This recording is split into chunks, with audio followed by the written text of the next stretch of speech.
ప్రతి ఇంటికి QR code అట. జీహెచ్ఎంసీలో ఆ కోడ్ ఆధారంగానే అన్ని సర్వీసులు. ఆమ్రపాలి చెత్త సేకరణ సమస్యకు కూడా చెక్ పెట్టొచ్చు. ప్రజల మేలు కోసమే జీఐఎస్ సర్వే, అందరూ సహకరించాలి. ప్రాపర్టీ ట్యాక్స్పై ప్రభుత్వమే నిర్ణయం తీసుకుంటుంది. జీహెచ్ఎంసీ హెడ్ ఆఫీస్లో కమిషనర్ ప్రెస్ మీట్. ఇప్పుడు ఈ క్యూఆర్ కోడ్ అన్నది వాళ్ళ దగ్గర నుంచి పన్నులు ఎట్లా వసూలు చేయాలన్న దాని మీదనే ఫోకస్ పెడితే మోసం అవుతుంది. వాళ్ళకి ఏ రకమైన సేవలు అందించాలి అన్న దాంట్లో క్యూఆర్ కోడ్ పెడితే దానికి ఏమన్నా ఉపయోగం, కానీ ఎట్లా పన్నులు వసూలు చేయాలా, ఎట్లా ఏ రకంగా ఇది చేయాలనుకుంటే మాత్రం పొరపాటు అవుతుంది. ప్రతి ఇంటికాడ క్యూఆర్ కోడ్ పెడతారట.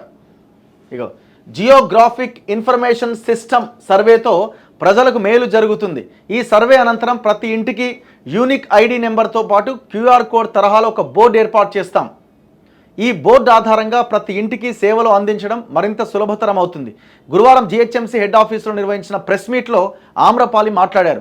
గ్రేటర్ హైదరాబాద్ వాసులకు మెరుగైన సేవలు అందించడంతో పాటు పట్టణ ప్రణాళిక, వనరుల నిర్వహణను మెరుగుపరచడం పైన దృష్టి సారించిన నేపథ్యంలో జీఐఎస్ సర్వే ఎంతో ఉపయోగపడుతుంది అని చెప్పిరట ఆమె.